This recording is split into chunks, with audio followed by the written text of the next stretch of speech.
I mean, it would be nice, I guess, to have that kind of money where you spend 1.8 mil on a card. I would love to see how you justify that, like with your financial people or your spouse or whoever else you're around. But yeah, you must. These people aren't justifying anything. You got to remember, Irsay used to take off in his chopper like 3 a.m. just to go to the grocery store. I don't think there's any I don't think there's, with the people that are spending this amount of money on stuff, I don't think there's any like checks and balances for like, hey, I'm going to do this. It's like, hey, I'm going to do this. Figure out how we do it quicker. You know what I mean? Yeah. Like that is the. You're right. Like, hey, you want to buy a LeBron rookie card, or would you like to buy a nice mid-sized private jet? Hold on. Let's think about that one. What did Irsay tell me? Irsay had one of the greatest quotes of all time.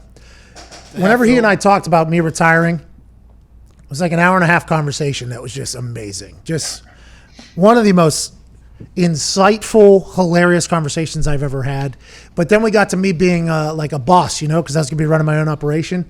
And he was like, are you going to be able to make the decisions, brother? Because when you fire one person, what are you doing? You're firing their whole family. You're firing their kids. But, on the flip side, you're opening up a spot to hire somebody and hire their family. Like, so which way do you look at it? If people are optimists, people are pessimists. You're either glass half full, glass half empty type of guy. I've always said, you get a smaller cup, that thing's filled to the top, isn't it? Then we don't really have to ask the questions. It's like big decisions. I got one right now. Do I want to rent a yacht in the Caribbean, or do I want to rent a 757 and live like a sheik? I don't know. We got to make the decision by tomorrow, though, brother. I don't know. These are big decisions. Do you want to make these decisions? And I was like, yes, I would like to have to make those decisions.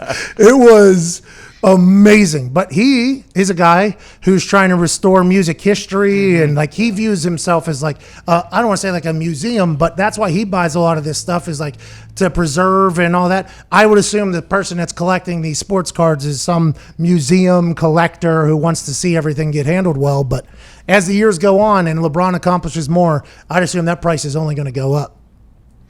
Yeah, so I guess the guy, I mean, you can't really call whoever bought it an idiot if it's going to be worth more. I guess, no, I mean, whatever. If you have $1.8 million to throw around and buy a LeBron James rookie card, cool. More power to you, I guess. Congrats. You've won. You won the hustle.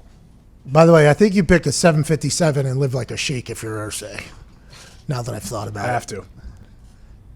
Have you ever seen He could get both. Don't you think he could do both? Yeah. Yeah, but I think it was one particular trip that was happening that weekend, and they hadn't made a decision yet what they were going to do. And he felt stressed about it, by the way. And I was trying to help him, but yeah, in the Does he have Caribbean would kids? also be nice. I'm assuming he's done it before. Yeah, he's got 3 daughters. They're all part of the team now. Okay. Oh, I saw them. I think I've seen them in the tunnel. Don't they come around with him on game day? I believe his oldest daughter, Carly, started running the day-to-day operations. Kaylin is the youngest. She does like.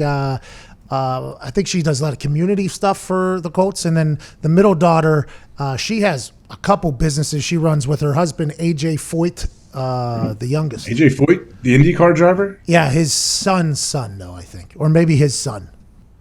I don't know, yeah. But they're all involved. But Irsay, legend. He's somebody who, if he was into sports cards, would have bought that thing up yesterday probably for $4 million and just said, get the fuck out.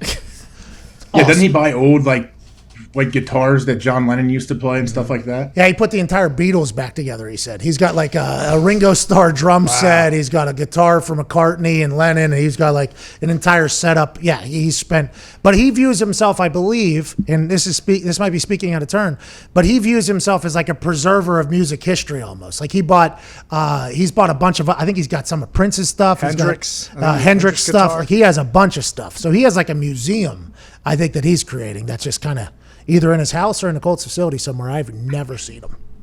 I get it, man. Hey, he's keeping their music alive. Why not? He loves it. Does he play those instruments too? Oh, he can shred the guitar now. Really? Hey, Irsay can shred the guitar. Doesn't get enough respect for being a billionaire who can shred on a guitar. Did he take over his dad's company? Is that how everything started? I'm not 100% sure. I know that his dad sold him the Colts when he was like 30-something. So he became like the youngest owner and general manager, I think, at the same time. And he was friends with all the rock stars. So, I mean, that Jim Irsay's life, if he was to ever write a book, just from the hour and a half conversation that I had with him, if he was to ever write a book, I think that would be a bazillion times bestseller, because he's linked to everybody and everything, basically. Do a documentary on him. Follow him around for like 2 years. I would watch that. Make that a 4-part documentary. docuseries, I think that would be awesome. If he gave like complete access to his real life. He would. I've been telling people close to him that he should be doing that stat because I think a lot of people don't know Jim Irsay. They just obviously see the headlines every couple of years that pop up that aren't always the most flattering. But if you meet him as a person, it's just like, this guy is a legend, just an absolute legend of a man. And the stories are that chopper to the grocery store at 3 a.m., they had to get a city ordinance that he couldn't take off his fucking helicopter from his backyard anymore. I need milk, brother. During certain hours. It was fucking awesome. It was awesome. I just found it right here. He spent $137,000 for the Prince thing. It was originally worth $30,000, so he put another $100,000 on top, so he made sure he could get it. Look into the Ringo Starr drum set too. I believe there's a drum set that's over $1 million he spent. It's interesting because you'll be in, like, some of my friends are in the middle of negotiations with the Colts. You know, and they're like telling him, like, we can't give you another $50,000 or whatever. And then as that's happening, news drops. Irsay just bought a $2 million drum set. And it's like, well, wait a fucking minute here. 2.2 mil. Yeah, 2.2 million. Yeah. It looks good. Did he buy it from Ringo or was it from some other collector already?